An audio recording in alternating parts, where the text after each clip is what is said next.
What's going on, ladies and gentlemen? Welcome back to The Fringe. I have to say right off the bat that it's funny how great minds think alike sometimes. I was literally in the middle of filming this video when somebody had informed me John Bolton gave me a shout out this morning, and he actually had he had thrown out the exact same video that I was shooting at the exact same time. So shout out to John Bolton, and I did take a look at that video before retooling this one. But many things we have to talk about today with Mark Carney. He essentially has admitted that Canada has failed, that he is the one who broke Canada while advising Justin Trudeau, while after the last 10 years was all set up for Canada's demise. We talked about this earlier this week. If you haven't checked out the video earlier this week about managed decline, I would highly recommend going to check that out because that's exactly what this setup was. Now, one of the things John Bolton says in his video that I do agree with is that Canada's demise will be Alberta's rise. It's something I've been saying for months, that the more Mark Carney screws up, all it will do is push Alberta and Saskatchewan and other Western provinces to start saying, it's time to go. We can't be a part of this circus anymore. It's enough is enough. There's only so much you can bleed from a stone before the well runs dry. And that is what's happening with Canadians, as Mark Carney announced essentially turmoil on its way to Canada. Now, many economists have called already that we're in a recession, that even though the government has not full out said recession, Mark pretty much said it in his little pandering, meandering speech. I'm going to get to that. Let's talk about it. I know people hate the sound of Carney's voice, but there's nothing better, folks, than watching him admit defeat.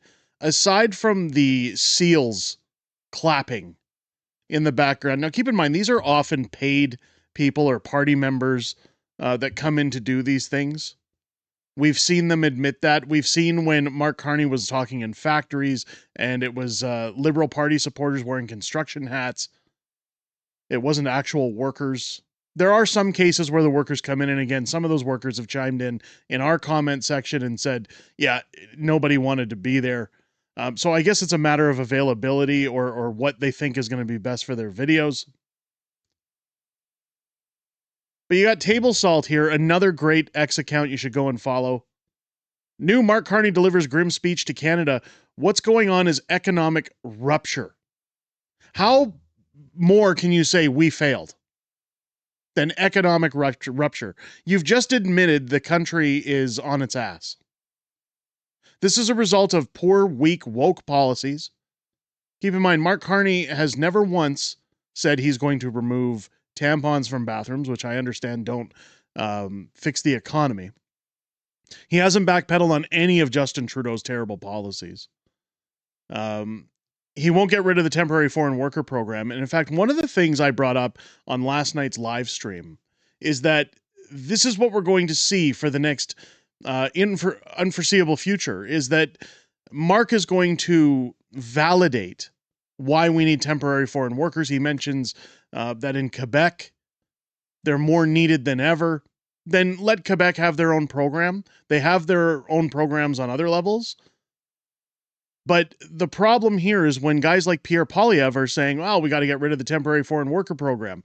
What you should be getting rid of are the subsidies to Canadian companies for hiring temporary or foreign workers in general through DEI processes. Keep in mind, companies stand to benefit greatly from that because they only have to pay a portion of the wage while the government subsidizes them out of our pockets.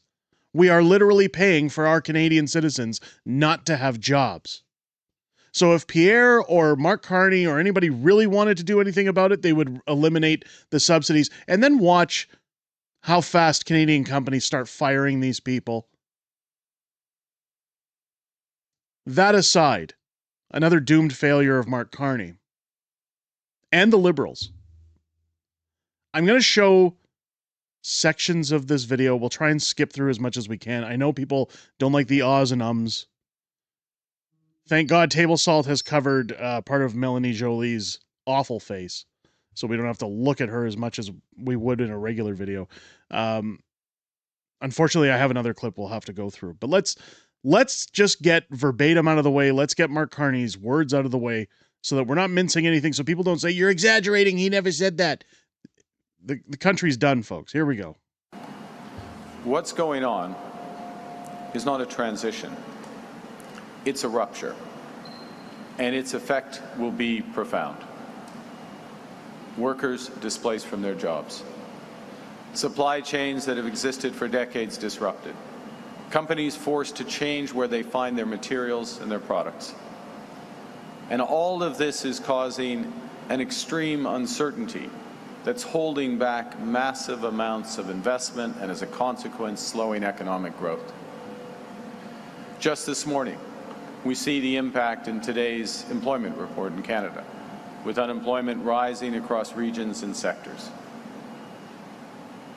This makes decisive action crucial.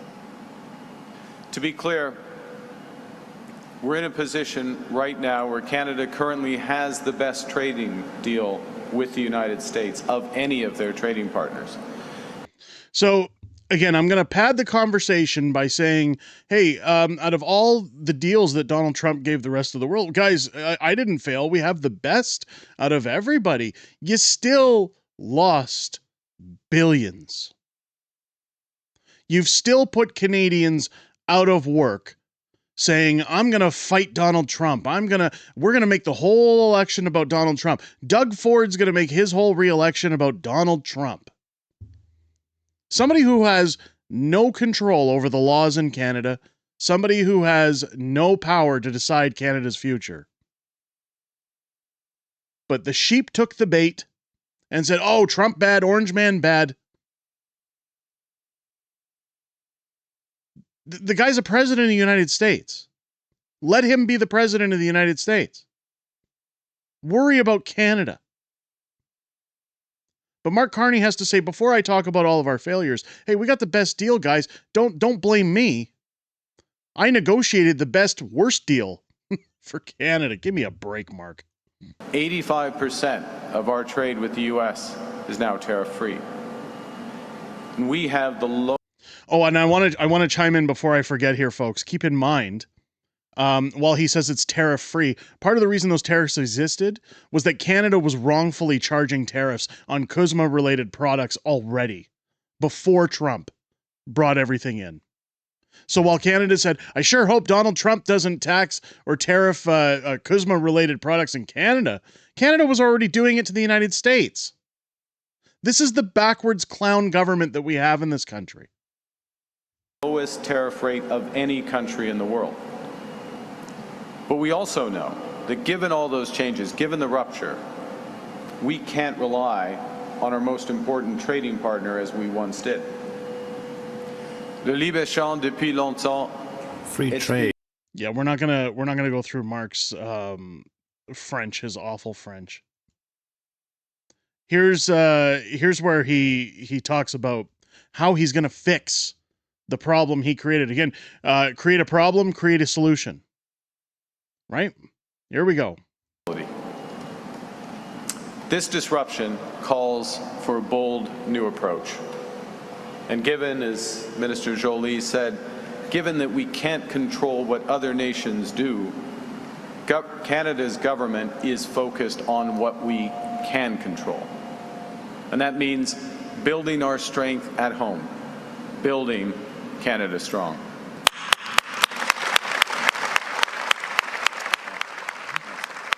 There's your seals clapping, folks.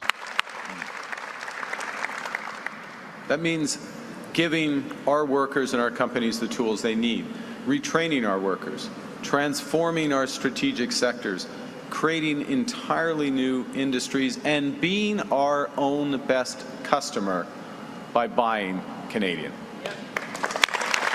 So here's where it goes into elbows up. Buy Canadian, folks. That's not going to solve the problem. Notice that Mark at no point said, I need to deport 5 million people that shouldn't be in the country. He didn't say, I need to free up Canadian jobs.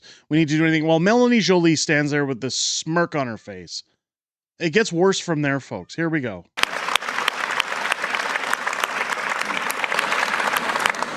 So today, to fortify our economic strength, my colleagues and I are announcing a series of ambitious new measures to protect, build, and transform our strategic industries. These are the sectors where workers and businesses have been impacted by those tariffs and trade disruptions. And we're building on our recent initiatives to help transform Canada's steel and lumber sectors. The measures today will help workers acquire the skills and businesses to retool their production, businesses to diversify their products and markets, and, crucially, spurring more demand right here at home for Canadian businesses. Now, one thing he does here, and it's another thing that John Bolton brought up in his video, is that essentially Mark Carney gives the finger to Alberta. Now, he announces an extension of EI, which ultimately will lead to the creation of universal basic income. I'm curious because he says that they're going to extend by about 20 weeks unemployment insurance because, hey, while I've screwed the economy and while people are going to lose their jobs, more people are going to lose their jobs. Keep in mind, Alberta's already at 8% unemployment. So more people are going to lose their jobs. So we'll just extend EI so you can sit at home on government welfare. And while they extend it for those 20 weeks, what happens to the people who are currently on employment insurance? People who have worked for 15 or 20 years, who have never once claimed employment insurance. Will their employment insurance only get the standard benefits, or is Mark Carney going to extend them by 20 weeks? Again, if I'm off on those 20 weeks, I apologize. Because I don't want to go forward with his video. I don't want to listen to him anymore. I don't know about you guys. Hopefully I'm sparing you. But nonetheless, he talks about spending billions of dollars into the country. Because while we're in a recession, while we've been handing over billions to Ukraine, while we've been pissing away trade deals, padding the pockets of those around him, keep in mind, the head of Mark Carney's projects office in Alberta that's opening up is getting $600,000 a year in salary. I'll be covering that in another video. So while they're spending and spending and spending, this is the biggest problem, is the government never tightens their belts. They never say, okay, we got to stop spending in order to stabilize the economy. We have to deport the 5 million people, roughly, that shouldn't be here to create healthcare and jobs and availability for people, housing. We got to restart the markets, fix some of the mistakes we've done. There's no responsibility. Mark Carney got rid of and announces in here, where he gives his middle finger to Alberta, we're going to get rid of the 2026 EV mandate in Ontario to help the automotive sector so that they can get through these tough times. So he goes on to show you how easy it is for him to repeal something and get something out of the way in order for the country to move forward. Wasn't Mark Carney the guy who said he was going to greenlight projects? He was going to open Canada's prosperity within trade barriers between provinces? He basically stole out of Pierre Poilievre's book. Nothing for Alberta. He didn't repeal C-69. He didn't get rid of the tanker ban. Nothing for Alberta. But hey, we got to get rid of the EV mandate because it's working so well. In fact, anybody who wants to understand how much of a scam this is, Melanie Joly says Canada has a clear advantage and our climate plan is, quote, working. If it's working, why would you get rid of it in order to help people in Ontario in the automotive business? What advantage? What's working? Canada has 0 GDP per capita growth in a decade. The only thing their plan has produced is a disaster. And I'm only going to show a minute of Jolie speaking here because, again, just like Carney, I know people don't like it. But there's a reason I want to show it. Watch her eyes as she's yip-yapping about how successful the Green Initiative is in Canada. We have a clear advantage and we don't want to lose it. That's why our climate plan is working, but there needs to be adaptations based on what we're going through in the economy. And, you know, we need to make sure that we provide a form of predictability. Now, am I the only one who's seeing it there? Her eyes are constantly moving up and to the right. Up and to the right. No, we're not talking about JFK. It's not up and to the right. There's a little JFK humor for you. If you look at an AI overview, looking to the right can signify creative or imaginative thought, which is why it's sometimes interpreted as a sign of deceit or fabrication. You know, I don't know why I have to show this, because literally everybody knows, and they say all the time, if a liberal's moving their mouth, they're lying. It says, however, this idea is largely a myth. Scientific research has debunked any reliable link between rightward eye movement and lying, though creative thought is often associated with looking right, especially for right-handed people. So it goes down with the theory here, but then it says what eye movements may actually indicate creative thought. For many right-handed people, looking to the right while concentrating is associated with constructing new information, thoughts, or stories. In other words, a lie, I guess. This is the problem. So while the country has gone to hell, while Mark Carney has admitted that, hey, the Liberals have tanked Canada, we're in a recession because we've opened the doors to immigration. We don't have any jobs for people because Canada companies are benefiting from hiring people who don't speak English, who flip their trucks upside down, who don't know how to do their jobs, who come here to spread crime. I'm not going to go through all the list. You guys know what's going on. One premier came up with a solution, and we talked about this yesterday on the channel. Danielle Smith put out a video, and in my video I said, is she saying the quiet part out loud, or is she still generally trying to work within a united Canada? Listen again to this section and what she had to say here. And then we're going to talk about what needs to happen. One more thing. We literally live on top of more than 1 trillion barrels of oil and more than 1 quadrillion cubic feet of natural gas. These oil and gas resources represent an astounding tens of trillions of dollars in potential wealth for our country. That means hundreds of thousands of new great-paying jobs, hundreds of billions in taxes and royalties for government services and infrastructure, and potentially trillions more in spin-off industries like AI data centers, petrochemicals, environmental technology, and a host of other industries that would benefit profoundly from the wealth generated from its development. Oil and gas is not only Canada's largest economic sector, it's Canada's trump card, so to speak. It makes us a potential economic superpower to ride. So it makes us a potential economic superpower. Trillions of dollars in GDP. Jobs, what did she say? 150,000 jobs. Canada just posted losses of 100,000 jobs in the last month. So while Danielle Smith has a solution that, hey, if you gave Alberta the same deal as you gave Ontario and ditch the EV mandate for them, maybe repeal Bill C-69, maybe get rid of the tanker ban, maybe allow Alberta to decide projects that are going through, allow for us to use our resources to become an economic superpower and fix the country. We could overnight flip the state of the country while also deporting 5 million people who shouldn't be here. I don't want to leave that out. But here's the problem, is that Mark Carney doesn't care. This isn't about fixing the country. And this is where everyone should realize, even if you're in another province, this isn't a pro-Alberta video. What this is showing you is that you have people in the country who actually understand economics, who actually understand what this country needs, who are being told no on purpose. They're being told you can't have it, even though it would solve our problems, even though it would allow us to keep shoveling money out to other countries as much as we want, even though it would allow us to continue on with our woke policies and our woke borders policies, allowing people to come in, spread crime, do all these things. We're not going to do it.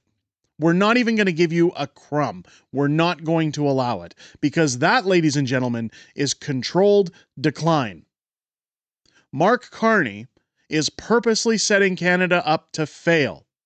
And if you haven't had enough yet, folks, when you look at what Danielle Smith is saying versus what Mark Carney is saying, where would you rather live? I think it's pretty basic at that point.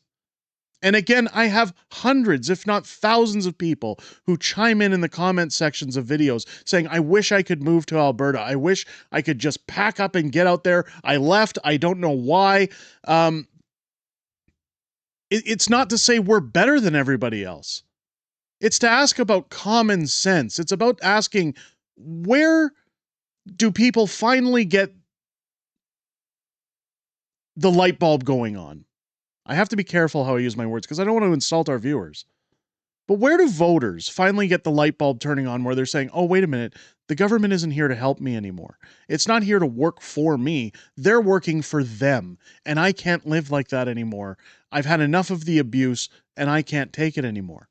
As John Bolton said, Canada's demise will be Alberta's rise. He should probably copyright that because that's an amazing catchphrase. One that I hope Pierre Poilievre doesn't use. We all know he won't. Let me know what you guys think down below. Very long video, but again, showcasing just how badly the country has fallen apart, how things are going to get worse, ladies and gentlemen. Again, EI extensions, no jobs, the job losses are going to continue, and they're going to get higher. I would guesstimate that provinces like Alberta that already have an 8% unemployment rate will probably get into the 10 to 12% before things start to stabilize. I hope not. But with the year coming to a close in the next few months and the House of Commons about to reconvene for the first time, essentially, in over a year, I'm not counting the 17 days that they went to work after the botched federal election. What do you think's going to happen? It's just going to be more back and forth. More, you did this, I didn't do that. You need to fix this, I'm not going to fix that. How much longer before Canadians get their torches and pitchforks and start saying, yeah, now you're affecting my home, my job, my livelihood, my ability to provide for my family, my future. I'm mad as hell, and I'm not going to take it anymore. Let me know your thoughts down below in the comments. If it's your first time here, folks, boy, I really hope this video has earned your subscription. Make sure to leave a thumbs up and a comment down below. A lot of people haven't been leaving comments the last few days, and what it does is it shrinks the video down, tells YouTube, this stuff really isn't important, people shouldn't be watching this, and it doesn't get pushed out there for new folks who haven't seen the channel to come in and check it out. So if you enjoyed it, please do the channel a favor, leave a thumbs up and a comment down below. Join me live twice a week for Unhinged Fringe Wednesdays, Friday Night Fringe Fridays, where I'm joined by a plethora of new co-hosts, as well as the beautiful Mrs. Fringe on Friday nights, as we talk about everything that happened this week in politics, everything coming up in the week ahead, as well as your Q&A within the greatest YouTube community on the platform. I look forward to chatting with you guys outside of making these videos. I most importantly look forward to chatting with you in those live streams this week, starting at 6 p.m. Pacific, 8 p.m. Central, every Wednesday and Friday here on the channel. With that said, ladies and gentlemen, I hope you enjoyed this video. I hope you have a great rest of your day. I'll catch you on the next one.